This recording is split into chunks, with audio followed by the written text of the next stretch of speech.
Assalamualaikum students, I'm Tarzan, your math teacher. I'm going to start today exercise 1.6. We will discuss today matrix invariant method.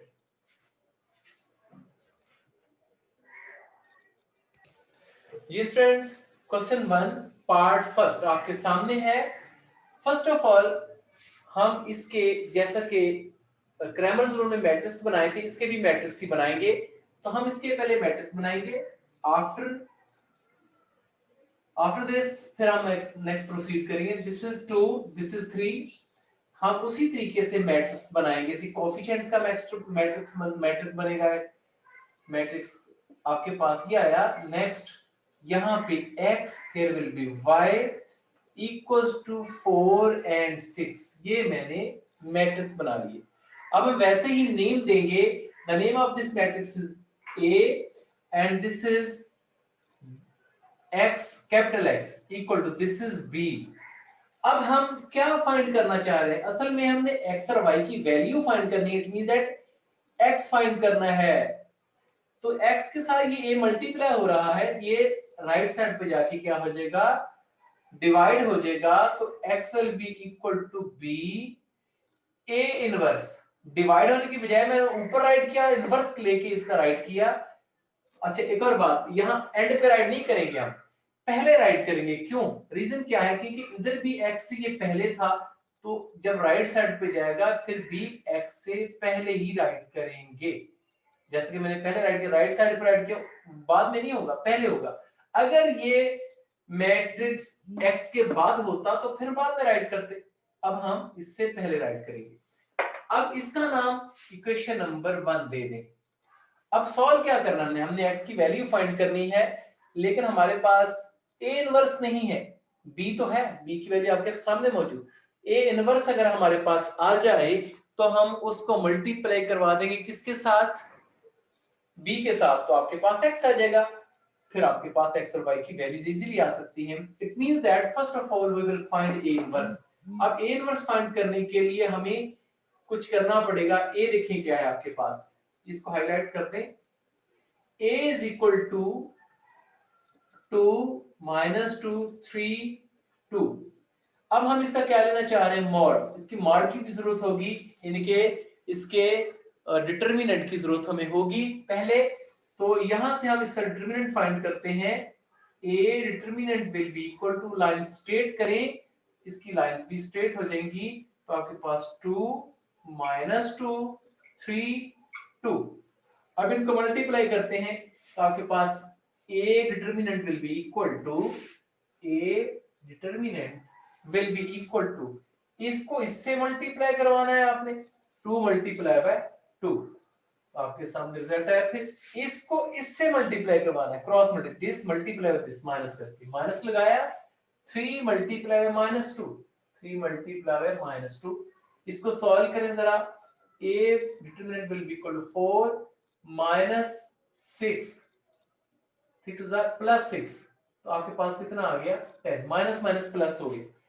a mod is 10। अगर ये 0 होता तो इसका inverse possible नहीं था।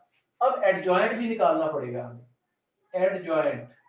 Adjoint of a, what will be adjoint of a? इस matrix का adjoint में क्या होता है? इनकी प्लेस चेंज हो जाती है और इनके साइन चेंज हो जाते हैं। तो प्लेसेस चेंज करें कि ये 2 था, ये इधर भी 2 था, दोनों की प्लेस चेंज करने के बाद भी वो वैसे ही रहा। अब इनके साइन चेंज करने हैं, -2 और +3। ये -2 क्या हो जाएगा? +2 हो जाएगा, और ये +3 था, ये -3 हो जाएगा। ये आपके पास एडजॉइंट निकल आया। अब देखें a इनवर्स क्या होगा। a इनवर्स का फॉर्मूला होता है 1/a mod a determinant into adjoint of a का एडजॉइंट। तो a इनवर्स आपके पास आया, वैल्यूज लगा दें इस फार्मूले में। What is a mod? a mod is 10, right है 10। एडजॉइंट ऑफ a क्या था? अब ये भी हमने फाइंड किया ये वाला, तो इसकी वैल्यू राइट कर दी यहाँ पे 2 2 -3 and 2। अब हम इसको इनसाइड डिवाइड कर सकते हैं, लेकिन नहीं करेंगे। उसकी रीजन क्या है? क्योंकि हमें अभी b से मल्टीप्लाई करवाना है, अदरवाइज ये फ्रैक्शन में आ जाएगा, फ्रैक्शन में मल्टीप्लिकेशन मुश्किल हो जाती है। तो हम अब एंड में जाके करेंगे इसको। अब हम क्या करेंगे, ये वैल्यू ए इनवर्स आपके पास मौजूद, बी ऑलरेडी मौजूद है, तो आपके पास इक्वेशन 1 जो होगी वो क्या बन जाएगी, this implies that equation 1 implies that equation 1 जो होगी वो क्या बनेगी, x is equal to a inverse. What is a inverse? 1 over 10 2 2 minus 3 2 into b था 7, b 4 6 है, you are right here 4 6। अब हम मल्टीप्लाई करवाते हैं, आपके सामने रिजल्ट क्या आता देखते हैं, x will be equal to 1 over 10 you are right as it is। Inside ये देखिए मल्टीप्लाई करवाते हैं दोनों मैट्रिसेस को, तो row multiply by column, 2 multiply by 4 8, फिर प्लस 2 मल्टीप्लाई बाय 6 12।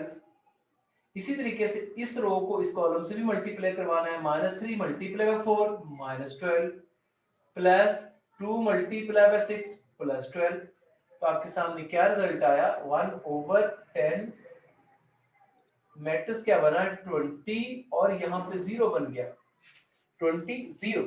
अब आप डिवाइड कर सकते हैं, अब यहाँ राइट कर रहा हूं मैं, x will be equal to, x की जगह हम क्या लिखेंगे, अब x किसके इक्वल था, x y के इक्वल था, तो हम इसकी वैल्यू लगा सकते हैं, यहाँ पे x आ जाएगा, यहाँ पे साथ ही y आएगा, इक्वल्स टू आपके पास ये 10 देखें 20 पे भी डिवाइड होगा 0 पे भी होगा, तो 20 over 10 और साथ ही 0 over 10, तो हमने ये राइट कर दिया।